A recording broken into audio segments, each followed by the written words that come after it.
That's it. Okay, looks like we're live. Welcome to Dive into Worldbuilding. Today I'm trying the Brady Bunch view because we have a few extra people. And I'm realizing that my title for what I wanted the topic to be was like super unclear. So I will explain it. I was thinking about spaces and how we fill the spaces around us with things that make us comfortable, or don't. Clutter. And how we make our own or don't.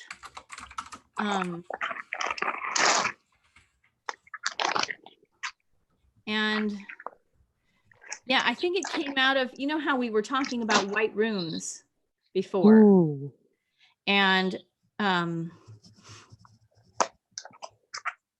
one of the things that came up is, oh yes, you know, if you're designing a room, it's a really good idea to think about, you know, who designed this room and who put the things in it and what they thought was going to happen there. Well, generally, it's the dungeon master, right? Right. So, you know, assuming that, you know, the DM is in charge. But if you're the writer, you're the DM, right? But you're not necessarily the person who's putting those things in there. So we're gonna take an extra little step and say, hey, since this is a room that is in a fictional location, presumably it's there for a reason and was put there by somebody for some purpose, right? And we have, you know, I don't know, like, what shape of rooms do people expect? Right. Well, I have. In the story, The Machine Wakes, everyone was in a hexagonal room by themselves, connected to Well, so what does that do for you? Well, it's early 20th century, so, you know, it's sort of the dawn of this kind of writing, and it's weird, right? It's unusual. Hexagonal rooms are unusual. Yeah. They're unusual now. It suggests hive, honeycomb kind of environment. Okay. So that was like maybe a metaphorical purpose on the part of the author? Oh, heck yeah. Okay. But also, Well, it served multiple functions, right? It gave you a sense of unreality, yet it sort of grounded the description. It does change the type of corners that you have. Oh, sorry, the machine stops. I think I may have said the machine wakes. It's the machine stops. Stops. Okay. I have a story where explicitly the characters are very uncomfortable with the fact that the human-made rooms are very cubical and square, and they're like, it's very disconcerting because that doesn't suit the way that they deal with the world. And they talk about the fact that they feel that humans like this because humans are inherently sort of cubical as they see it. Humans are cubical. Well, I mean, our at least in English and many other languages, our perceptions are very cubical. We have a front.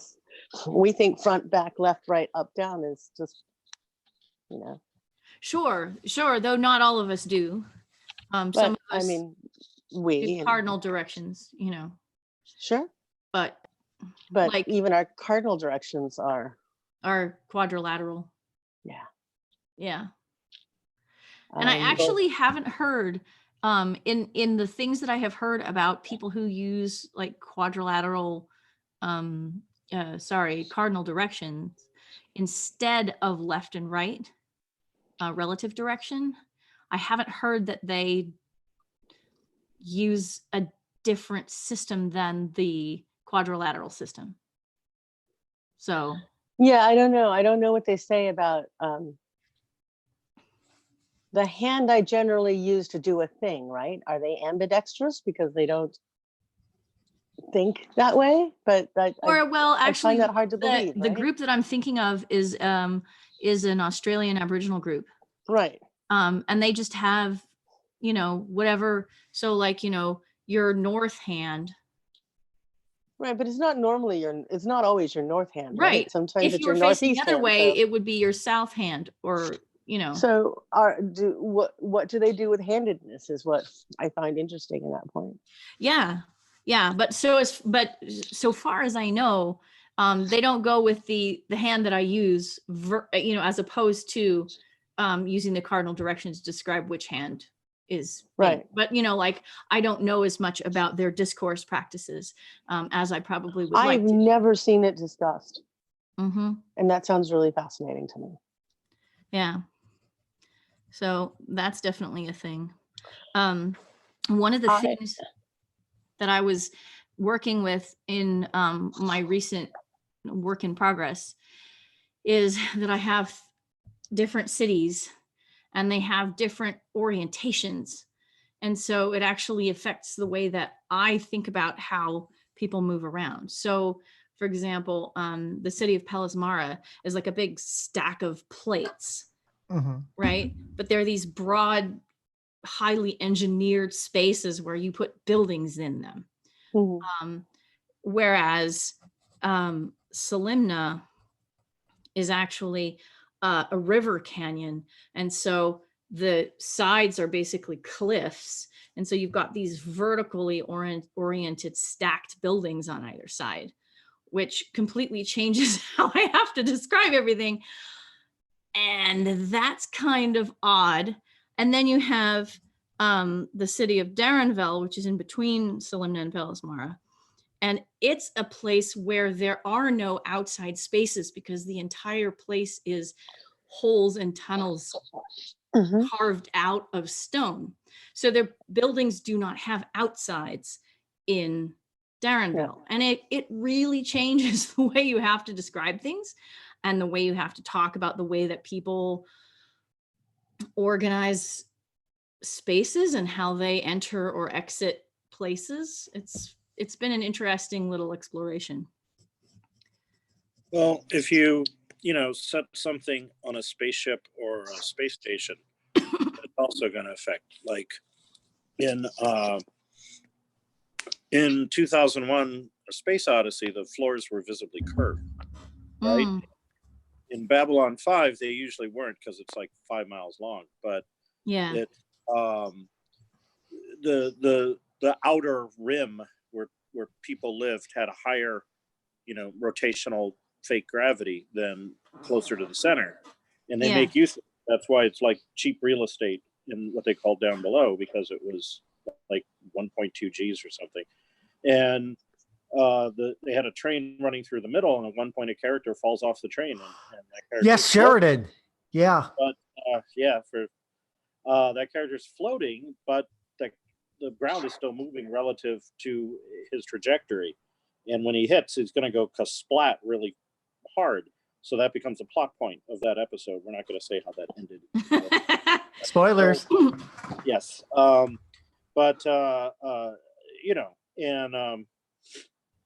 that kind of in science fiction, the environment can be very, not just planetary, or it could be a moon, right? Like, is it always cold? Is it always hot? Did you carve it out of ice? Even on Earth, there are places that are carved out of ice, hotels carved out of ice, and that affects, like, where you put your coffee cup or whatever.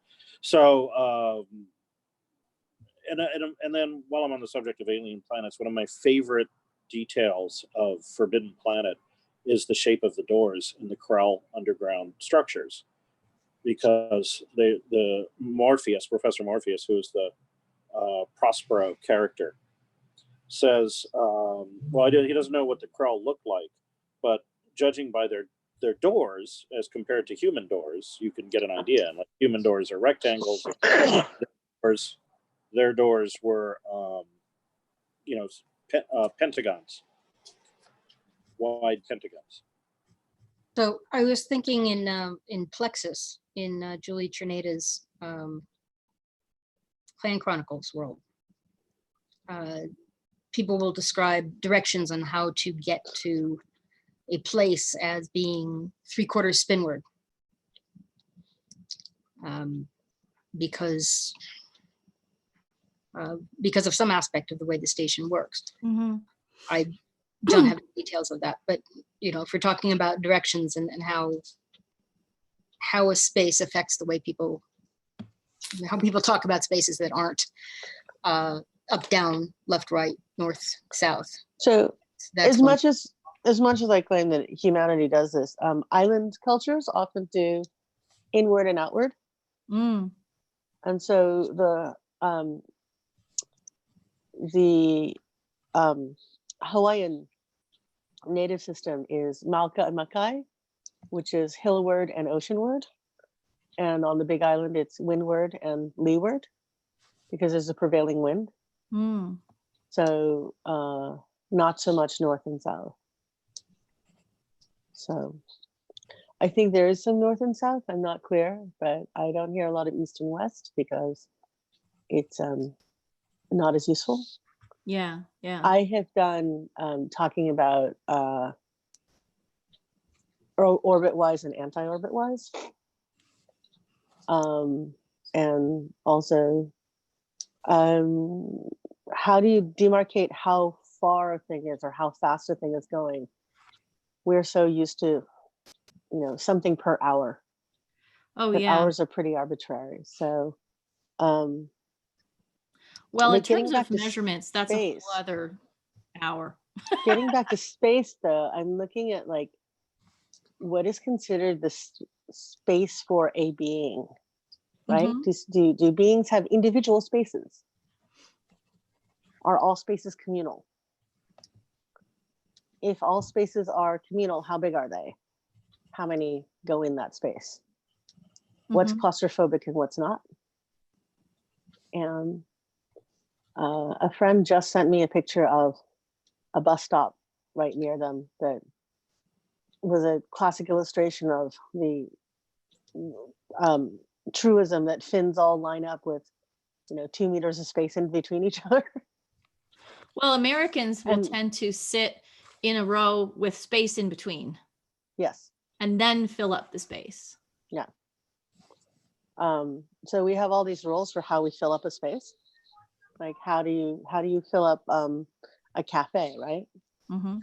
How full does it have to be before you say, can I sit at your table? Or do you just go, oh, that's full, and you don't sit at that table, even though it's a 4-top? Yep. That also applies to things like public transportation as well. Yep. Who sits in a subway seat and rules about what the rules about seats Oh. reserved for disabled and whatnot, and Yeah. who gets to sit in those and who violates those rules. And It was watching the very orderly progression of everybody will fill in the window seats all the way to the back of the bus before they fill in the aisle seats in Finland. That was a social convention, which in the US is roughly kind of like that, but we're not as orderly about it, especially because it's one person on a bench seat until it's full, and they might be on the aisle and they might be on the window, but then you have to tell them, could you move to the window? Oh, that's interesting. So yeah. All the rules about what's indicated as status, like who sits where at the table, Yes. and those rules are not always the same. Like what's the seat of honor? Sure. And And like, well, I mean, there are all kinds of things that you could say about power relationships in terms of where you sit in an office or relative to a desk. If one person is seated and one person is standing, right? Right. How does that change the way that they perceive each other and that kind of thing? the difference it's in the work- chairs and ornamentation. Yeah. Right. It used to be like, Franz Kafka worked at a desk in a huge room, and that was pretty dehumanizing, right? And modern offices can be individual offices or shared offices or open space, Yeah. and those are very different kinds of environments, whether you have a window office or a corner office or Yeah. Oh, what in is the closet. private what office is or that thing they're talking about where you don't even have a desk? Hot desking. Yeah. Flex Office maybe, or there was something Yeah. we did at Sun Microsystems. Flex Office was a terrible idea for engineering. Anyway, Well, like, or everybody's supposed to have like a little trolley or something that they can like take off to a place that, and Yeah. you don't have to have a desk unless you. I'm just sitting there going, that's very disconcerting. Yeah. The difference between that and the classic, this is my desk, I am going to decorate it in this resisting, futile, but heartfelt attempt to personalize my space and claim this is mine, and this is my calendar with the puppies on it and my kids and my red swingline stapler. My red swingline stapler, and the classic moment of, I am no longer working here, so now I have a banker's box with all the things hanging out of it, including the lamp that was my auxiliary lighting thing that becomes impossible when you're doing this kind of swapping around system. Sure. And there's also the question of, do you expect to be alone when you sleep? Right?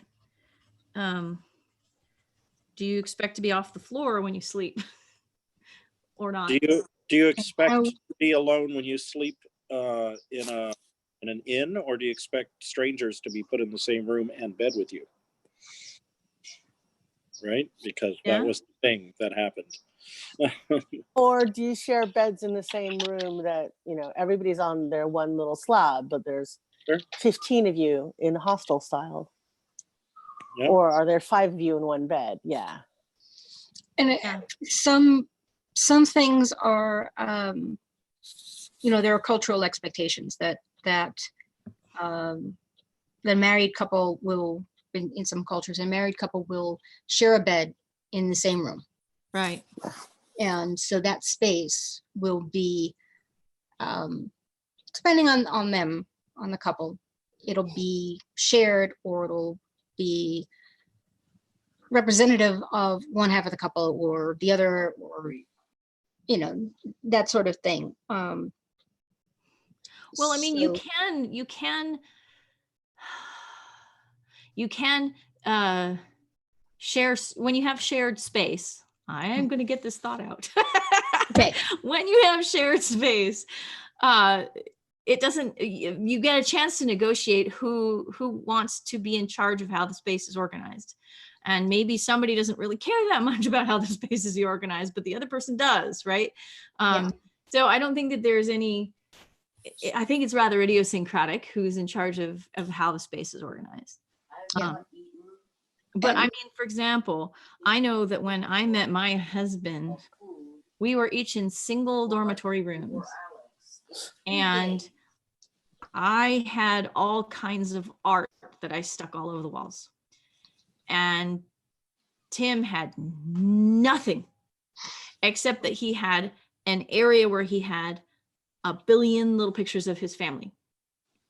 So it was like, these things are so revelatory, right? Yeah.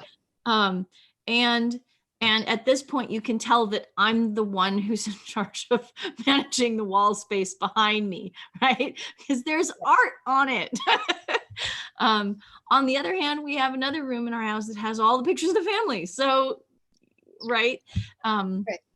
Both of us get our management style represented on a wall. Yay. But yeah, I mean, that's one of the questions. And one of the things that you can do if you have people walk into a room is, comment on if there's anything on the wall, or, whether there's Odd Couple. The whole big, The Odd Couple was about this clash of ideal living space. Mm-hmm. Right? One very, very meticulous OCD neat person, and the other a total slob having to share an apartment. It's extremes. Do you make the bed or not? Extremes. Yes. Well, it was comedy, so it's extremes, right? Yeah. It's exaggerated for effect. Yeah. But there are other things that it's not a coherent thought at the moment. I'm not sure what will make it coherent. There are things that are by nature supposed to be temporary. Mhm. If you work on the bed, you spread your papers on the bed, or you spread your laptop on the bed, or whatever it is, that you're doing, the expectation is that you'll put that away when you're done before you go to sleep. Yep. Yeah. But if you're not Unless you sharing that space, if you're not sharing that bed with someone, you won't necessarily do that. There's room for you to sleep without doing that. And I know that's the case because my husband never puts his laptop away because he doesn't have to, because I sleep in a chair in a different room. Yeah. So it's not convenient for him. But if, somebody walks in and sees that, they, might expect that it's going to be picked up and put away. Right. No, married to the laptop, clearly. Well, I mean, so It's married to a woman with a really bad back. Yeah. I have a tendency, I mean, that is another question. Do you take your project and put it away between each instance of you working on it? Right. And I think it depends a great deal on how much space is available and whether there is enough space that you can temporarily or, long term occupy a piece of your area with something that, might interfere with you doing some other stuff. Not just enough space, Mhm. stability of the environment. Yes. Predictability. If you are on a sailboat, you'll put it away Mhm. because you might get tipped over. Things. It's the It's not same. necessarily just going to stay there. But another aspect that might affect whether or not you put something away, I mean, obviously space is a limiting factor, but do you have the energy to put it away and take it out again? Right. When you know that you're putting it away so you can go to sleep in another room, and then you'll just have to take it out again. Sure. Also, marauding animals, children. Chickens on the floor, that sort of thing. Yeah. What you share the space with. Do you share the space with cats? No. Then you can leave your dinner on the table and come back and it will still be there. And then there are the train compartments with like the Pullman, you pull the bed out, you pull the sink out, Mhm. that sort of thing. And then there's also prisons, right? Like what's safe to leave out that won't get disturbed by your cellmate or other prisoners when the doors are open. And there was a major plot. I mean, the plot driver for the novella Rita Hayworth and the Shawshank Redemption, which became Shawshank Redemption, was a poster. And what it concealed. Yeah. So also spoilers for a very old story, a very old movie. But anyway, yeah. Yeah, this is a spoiler zone. Sorry. Yeah, it is. That's true. Anybody who's listened to the show more than once knows who we do spoilers here. So. I'm not telling you how it ends or what was behind the poster. So I the know whole how it ends, but so the but like there's I don't know if you don't put that thing away, something will take it away, whether it's the Roomba or the children or the cat or gravity or the house troll. But the other question is, does it just, even if no one else is living there, even if you don't have to worry about marauders or gravity or any of that stuff, and it's totally internal space and it's all yours, does it bug you not to put it away? Do you live in one of these like all white minimalist spaces, right? Where nothing shall ever intrude on anything except when you must reluctantly sully the pristine nothingness of the space. Yeah, there's that. But there's also, I'm not editorializing or anything. But things like cabinet doors. I mean, there's only aesthetic reason to close your cabinet doors if things are not going in and out of your cabinets. So well, where I live, neat dust. You want to close your cabinet doors. Yeah, but I live with someone who doesn't always do that, and sure, it drives me nuts. But there's no intrinsic reason for us to have cabinet doors. Okay, so We don't have anything that crawls into the cabinets if they're I'm not. gonna grab these cabinet Stuff. doors and go with them for a minute, okay? Okay. Because I totally see what you're saying, but that would never work in my house for several reasons. So, so yes, you could theoretically leave them open, right? Yeah. But in my house, so many people's heads are at the level of cabinet doors that you could never leave them open because people would want their heads on them. So there's a practical reason to close them. Worse than If you that. thought- But For some people, the cabinet door will whap you in the face like this. Mhm. But I'm so short that a lot of times the cabinet door will whap me in the eye like this, yeah, because I'll catch the corner. So yeah, but scary. but really what I'm thinking of is not cabinet doors so much as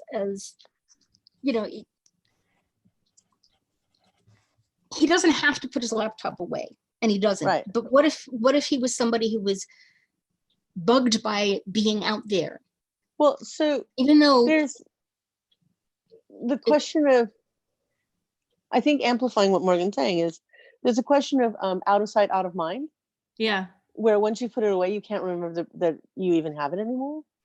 And so that's its own kind of issue. And the distinction between people who think that glass fronted cabinet doors are great and people who think that glass fronted cabinet doors are an abomination, or people who say they like the compromise of the frosted cabinet doors, it's all a thing. And then there's a thing in certain parts of places like the tropics where you might have like slatted doors, so they're vented, but so that you can't so that it's not just open, or the screened cabinet door so that you can stick the produce in it, but that the flying bugs won't get to it. Sure. Or there's So- also the question of whether you have toddlers who might take everything out of the cabinet and put it on the floor. there are no parents in this group, are there? Yeah. And cover it in powdered sugar and No parents and no pet owners. Well, I spent a great deal of time putting away CDs when my son was little. A great deal of time. And then at one point I realized, wait a second, he thinks this is a game. And I stopped putting away the CDs and they just sat there on the floor for like a week. You And then gritted he your teeth lost and got interest through and it. I could put them away and he didn't take them out again. yay, short attention span theater. Yay. Oh wow, I don't So think that would have worked. That in goes my back to life. who do you share your space with? Yeah, absolutely Yeah. it does. And how does it change? I mean, children in particular, because he doesn't do that anymore. Child So- proofing is long-term but temporary. The other thing that I'm finding really interesting is that various people, as I talk cross-culturally, the expectations of what will be in a space and what won't be in a space, and like there's no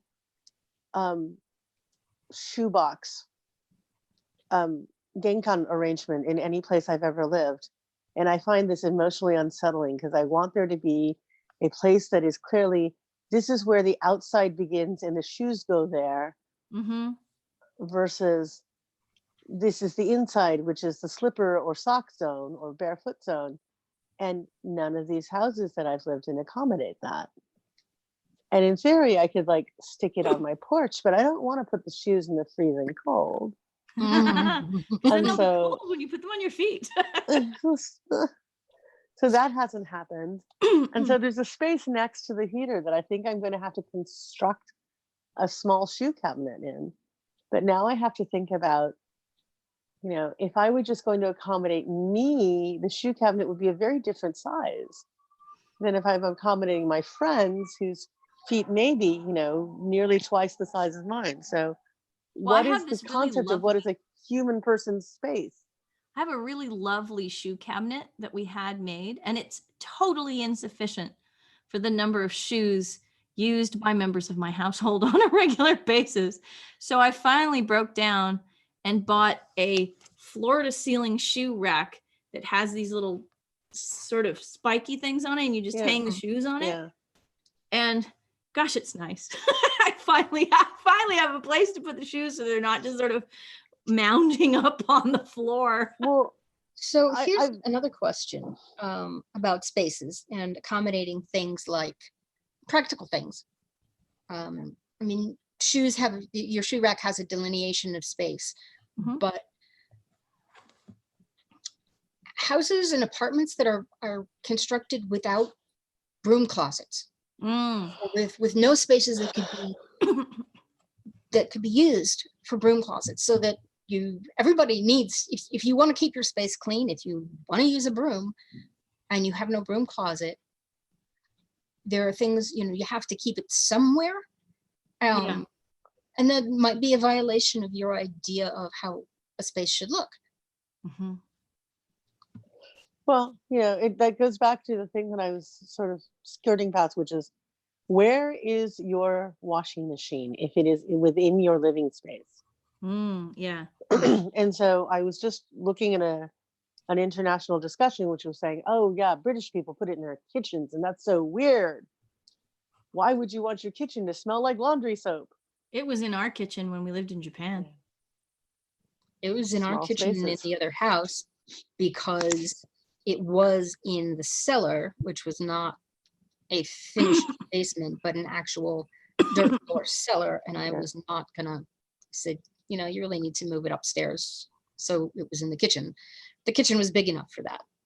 Mine is in my kitchen as well right now, because that's where the plumbing is. But it used to be a dishwasher, so.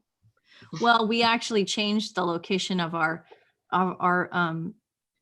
clothes washer without changing the location of our clothes washer. We had this microscopic laundry room next to a microscopic bathroom, and we just took the wall down, and now it's in the bathroom. So there are some disadvantages to that. However, the space is larger and we liked it better. Like, how large do you expect your rooms to be is another question. I was once in a bathroom that was so large that the bathroom was somehow larger than the dining room in that house. Wow. It wasn't a place I lived. It was a place my friends were living. And there was enough room for like a full-size tub and but like the full-size tub was like dwarfed in this bathroom. And in fact, this bathroom was so large that their Christmas tree ended up there. Wow. Because it was the only room with enough clear floor space. Well, spaces change. If you take a house, and I don't know if it happens this way, but it can happen. If you have a house, a big house, but the family that used to live there and 40 generations and stuff in the house or whatever it was, they don't live there anymore, and somebody needs to sell it or make income on it, so they break it down into apartments. How do you break a single family multi-generational house into apartments without actually gutting it and starting again? Oh, come look in Chicago. They do all sorts of interesting things when they convert a multi-story house into a 2 or 3 flat. Yeah. And that may be how you get bathrooms that are bigger than the flat next door. Sure. I actually want to make a point about, so we have expectations about the size of rooms and the relative size of the different rooms in a particular housing organization. One of the things that happens in my Varan world is that the highest of the high nobles live in the same building as the eminence. And the eminence has his own big space, and the heir has his own big space. But these noble families live in these actually quite compact spaces, which are nonetheless considered to be much more, much more high-ranking and hoity-toity than those big houses that you have out in the other neighborhoods. I mean, look at all that space, and you're out there far away from where all the power is, right? So there's this sort of weird attitude that, I guess it's weird only relative to the way that we might think of larger spaces. DC and San Francisco are a lot like that. Well, exactly. It Yeah. just depends on where you're at. Hey, Hey, Kate. Hey. Yeah. No, Welcome, it's Kate. It's good definitely to see you. definitely the case that what you consider adequate space is very much dependent on what's going on. And like right now, we have people desperately trying to downsize McMansions because they're just too large for them to maintain, right? So, Yeah. and you hear occasionally, if you are in the right or wrong circles, about the oh, we thought we wanted this space, but now that we're here, we don't really use all of these rooms, but we have to heat them or the pipes will crack. Sure. And trying to buy enough furniture for all of this is just such a headache, right? And it's a fascinating thing. But there's also how many people are expected to live at one address? Yes, that's true. I mean, we think it's remarkable when there's 3 generations. People just sort of live in mods in these big open spaces and maybe hang up some leather curtains if they want to sub-compartmentalize. So that should be fun. But I mean, I always want to have reasons for the stuff, right? You're not just gonna kind of all live in one big space because I don't know, we felt like it one day, right? So I always try to make sure that there's some kind of maybe even very, very distant motivation behind it. my Some parents people like live- puppy pilots. My parents live in a 2,000 square foot house with a 1,000 square foot finished basement. And it's just the two of them. There's 2 people in their 80s. Mm-hmm. Because they bought this house 53 years ago when they had a 2-year-old. And they raised 3 kids in that house. And the things that are in that house and the way they use that space has changed. Right. But only briefly have they ever considered moving elsewhere. And that's that history of the space usage, which without giving up the space. Right. Yeah. Well, so exactly. And so you have not only a world building tool and a current usage world building tool, but you also have a historical world building tool every time that you encounter a space that you might potentially do something with. I mean, there's also the future usage that you consider, because they only had 1 kid when they moved into this 3-bedroom house, 4-bedroom house. Right.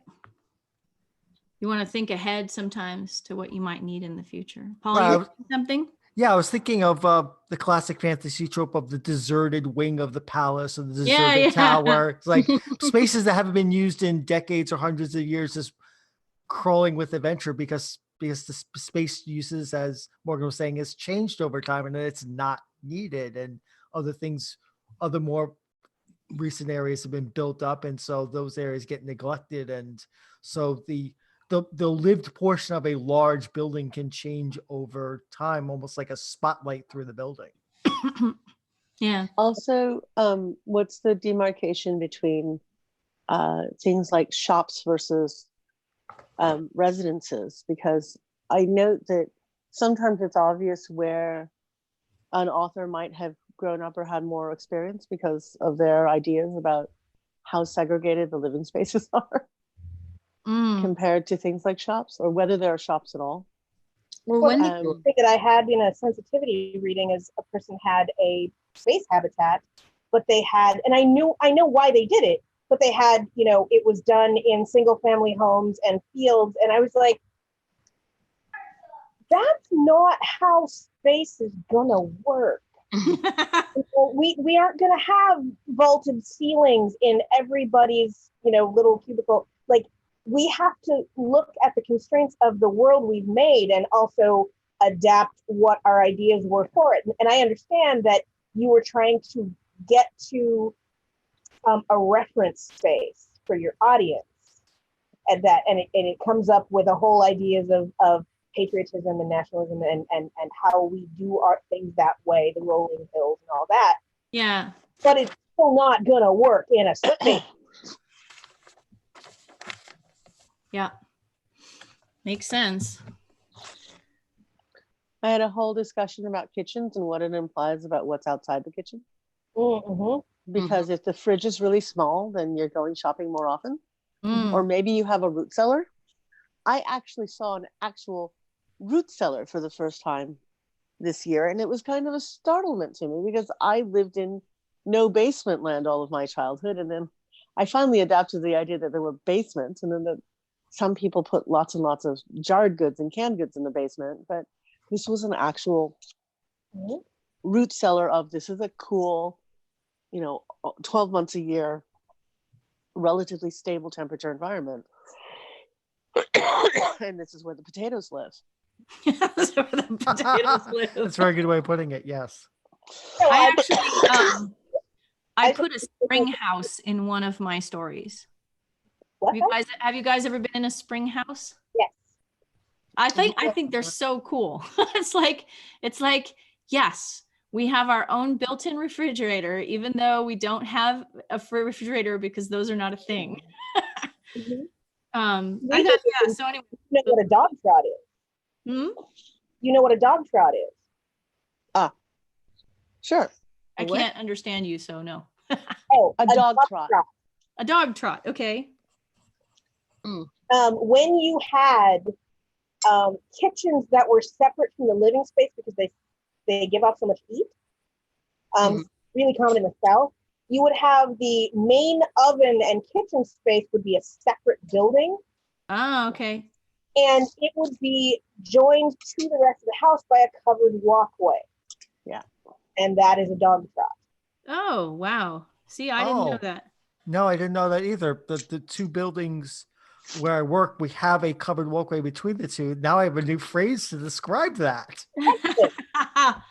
Also, Time to dive where into is world the building, kitchen? learn new vocabulary. But that is very different from a place. I mean, that means that the kitchen is not the focal point of the home. Mm-hmm. It means the dining room was the focal point of the home because this was often sort of plantation. Yeah. And I mean, the kitchen may be the focal point for some other, for a group that doesn't live in the home. Right. I mean, and that gets more complicated within the dynamics of who lives in which building. Well, things that we don't talk about sometimes when we talk about people living in small spaces, when you live in small spaces because you want to, and it's some sort of minimalism, you have to have an entire economic structure behind that says that when you wear out your one sweater, you have an array of them to choose from. It's not going to take you 6 months to make another sweater because you're out there raising sheep. Right. So the other thing that we look at here is, again, what's your climate like? Because your kitchen and your social space in a cold place is all clustered around, let's use this heat to heat the place. Yes. And to cook all at the same time. So now it makes sense to put benches on the outside of your giant furnace fireplace, and which is also your cooking space. And then what you're doing is you're making stews that go into the oven and sit there for a while, and you're baking bread, as opposed to, it's unbearably hot here. We are just going to heat our food just enough to get it to edible, and we're going to make this place as breezy as possible. And the only people who are going to hang out there are the people who have to be there for the food, and there's going to be a lounge space elsewhere. Yep. It's a really different attitude about what's going on. And there's get into things like that. You look at, okay, if we have this warm place and we're going to put up this entire structure, and you realize that when in the winter you don't have this amazing supermarket system that we have, most of the food you eat in the winter is warm. Yeah. And most of the food you eat in a hot climate is actually cold and can be raw in ways that food can't, because it can't be stored and then eaten raw. You can't do that with a head of milk. And then we can also talk about, in hot places, what do you do to keep foods cool? And we had better ideas about this 2,000 years ago than we have now, of how to make earthen things, refrigerators, and how the Sultans had ice in the middle of the summer. Yeah. And that sort of trade network. We're going to talk about trade networks a lot. Climate control technology changes all of that. Yes. It changes all of that. The kitchen, when I was growing up, the kitchen was the focus, was because it was, the kitchen was I lived in the suburbs, so there's the kitchen and it wasn't a nook. It was everybody eats in the. Yeah. There was Right. a dining area in the kitchen that was separate from the dining room, and the kitchen is the focus. Whether you're eating or cooking, if mom's in there cooking, then, and you want to talk to mom, that's where you hang out. And you can sit there with your newspaper or your book or your homework, or that room was the focus. Every other space was either, a parental space, for whatever reason, like their study, or a private space, bedroom.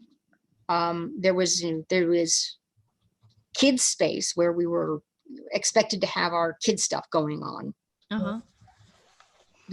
The only place where we all came together on a regular basis and had conversations or interactions of any kind of all kinds was the kitchen. And we can do that because it didn't matter if it was winter or summer. We have central heat and central air. I have to go, changes that whole thing. Okay. but I would like to say like 2 quick observations about Middle Eastern culture. One was it's quite common in some areas to have rebar sticking out of the flat roof of the house, because the next generation is going to build the next level on the house and settle that and have their kids there and live in the same house with the older generation. Yeah, interesting. The other thing is from an ethnography that I read about colonization in the Middle East, which is the original, they have very strict gender divisions and the women weren't going outside the house, but they had these kind of square donut shaped houses with an outdoor space where the women could be cloistered but outdoors. And then the colonialists were coming in and building European style houses, and they were losing access to their outdoor space as a result, because they still weren't going out of the house, but now there was no walled in garden. And that was an unintended consequence. Okay, on that note, hi, thanks. Hi, Cliff. Hi. I was also going to note, it's not just the as Cliff noted, there's a social thing about the women being sequestered, but there's also the who does the cooking. Yeah. Because in a certain kind of place where there are servants, the kitchen is once again not the center of the home, Right. not for climate reasons, but for class reasons. Yeah. Because that's not where the socialization happens, because the inhabitants of the house, the honored inhabitants of the house, are never in the kitchen. Right.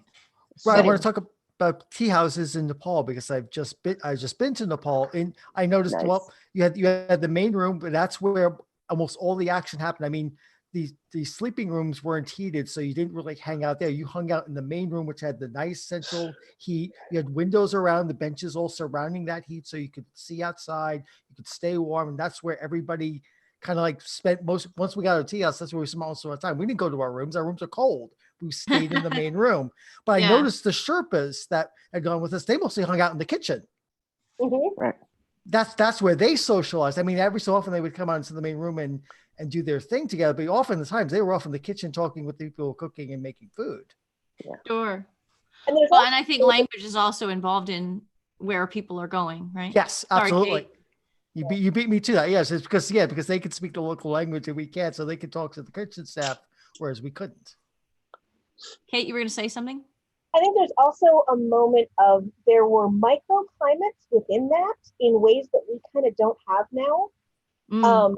Usually what was around many European like the fireplace oven sort of area, would have been something called an inglenook, which is a really small kind of walled in area that backs onto the furnace, so it's warm, but it's like a little like room or tent that's stuck there, and you can go in there and read, and everything can go on in the house around you in the bigger space, but you don't necessarily have to be involved in that. So there were little private spaces to be had in this big space where you weren't disconnected, but you weren't necessarily contributing to what was going on. but they were not, they were private spaces, but not Yep. personal spaces. Yeah, they weren't like walled off in like they weren't often curtained off. It was just that you were in there and you had to Yeah, go but- in. But it wasn't your Inglenook. Nope. It was, Whoever got there you were there. Yeah. Mhm. Now I'm thinking So about all those little leave somebody nap else. cubes in Silicon Valley, Yeah. right? It's not your nap cube. It just happens to be the one that you've checked out for the hour. Yeah. Library girls and offices are the same way. Mhm. Well, you Um, guys, this has been really interesting. But it's Wow. 5 o'clock, and that means Whee! I have to turn into a pumpkin. No. I know that would be really cool, right? Boom, suddenly. Yeah. Anyway, thank you all for joining the discussion. We are not going to meet next week because I have house guests from both DC and Australia. Wow. For Ooh. Thanksgiving? Yeah. Nice. My parents are coming into town and my husband's sister is coming into town. Awesome. So All right. it's gonna be a big party. Whee! And we're gonna eat a lot of food. And yeah. So we will not meet next week. But we will meet Okay. the week after. Okay. Okay. All right. Roger, roger. What I'm going to do is, since I've now said the logistical things, I'm going to take us off live and we can chat on other things. Thank you all for being here.